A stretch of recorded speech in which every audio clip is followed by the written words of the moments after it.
Hi, this is the Financial Pig, and in this video, I'm going to be sharing about government securities that are the Treasury bills, retail Treasury bonds, and fixed-rate Treasury notes. Now, you remember in our previous videos, I was sharing an investment pyramid, and it shows that government securities are the second most conservative investments after savings and time deposits. Now, this is because the governments are the ones that issue them. And governments can practically get more taxes from the people or print more money in case they need more funds.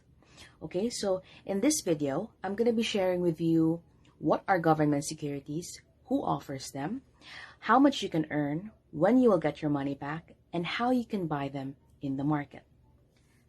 I hope you learned something. So let's start. Government securities, these are issued by the governments to raise funds and fund their bridges, roads, tolls, or projects. Okay, anyone can actually invest in these.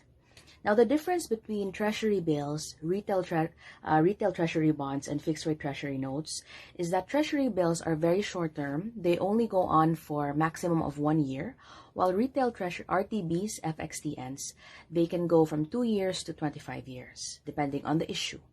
Now, Treasury bills, they give out advanced interest, so it's only one time you get the interest, while RTB gives you 4 times in a year, quarterly interest, and FXTNs give you 2 times in a year, semi-annual interest. And all of these three can be sold back in the market in case you need funds, but they have to be sold based on market price. So you can't just sell at any time and get the full amount, okay? So how much can you earn? You can earn higher than the savings or time deposits, and the rates are actually dependent still on the market rates, on the economy. So you can check out your government or treasury websites for this. Now, I went to treasury.gov.ph for our Philippine Bureau of the Treasury, and it shows you treasury bills rates here.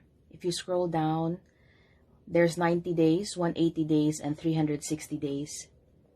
It's like very, very small now, 1%, 1.3%. Okay.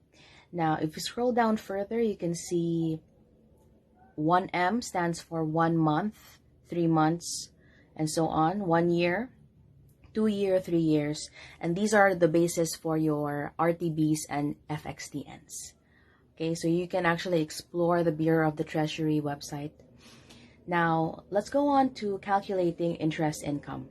Let's start with the Treasury bills. You can go to this website by mib.com.ph. And it shows here you can compute for the maturity value or the cost. So for me, how much your cost will be is dependent on the face value. So I'd rather focus on the right side or the cost.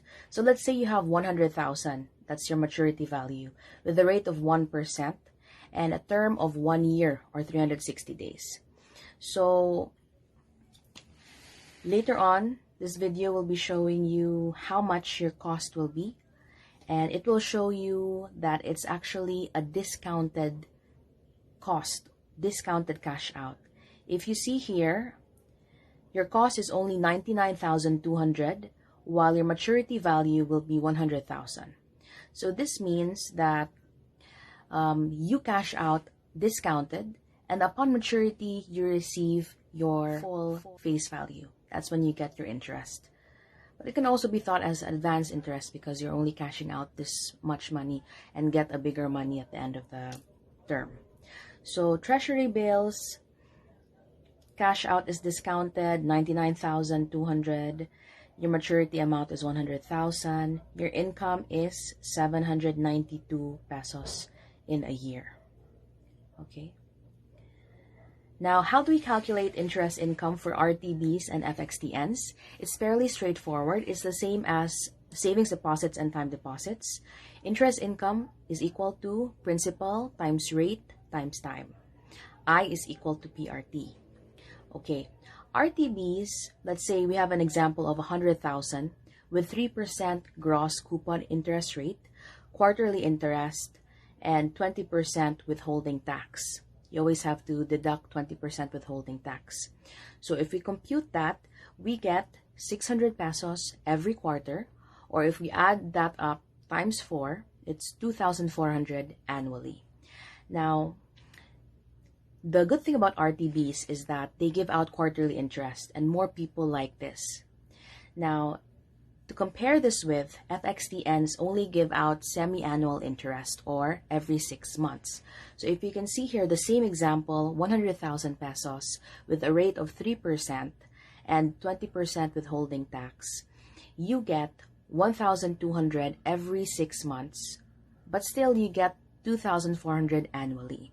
So the only difference between RTB and FXTN is the frequency of payment of interest. So later on, as you invest, you will be getting the hang of it. Now, when will you get your money back? As usual, it will be on maturity date. Maturity date is when your lock-in period ends. Actually, you can also sell it back in the market, but it will depend on how much the rates are in the market at that time. Plus, also deduct your broker's fees. So again, my tip is it's always best to allocate your savings ahead of time so you don't have to terminate your RTBs or FXTNs in the market. Okay? So another thing is, if you sell before maturity date, you'd have to check the market prices, right?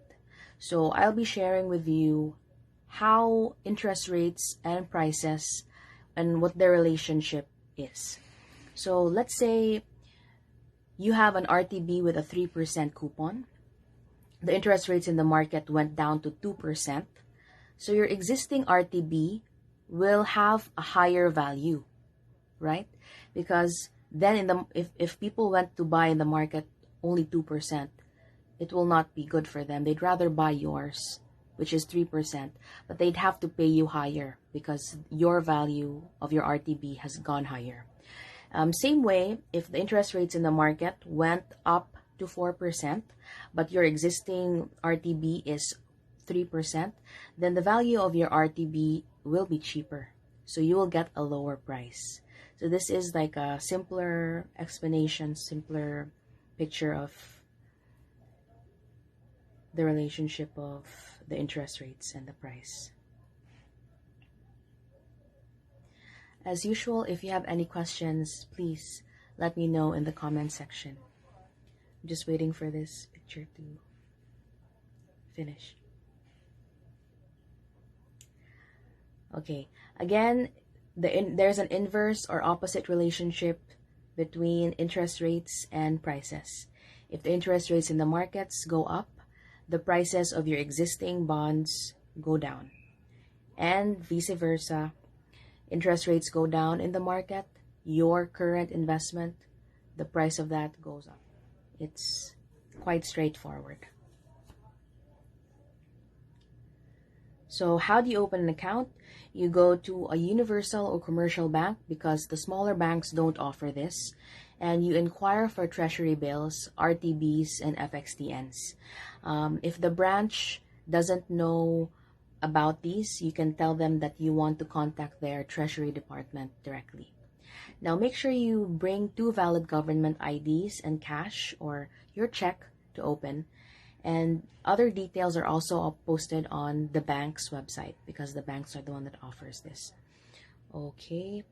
When you open a new account, they will also be asking for your TIN number, which is given by the BIR, your SSS number. So you'd have to keep them by you so that you can give it to them easily. Now, once you buy government securities, you will get confirmation of purchase, or COP. Make sure you keep this document because you will have to present this in case you sell back before the maturity date.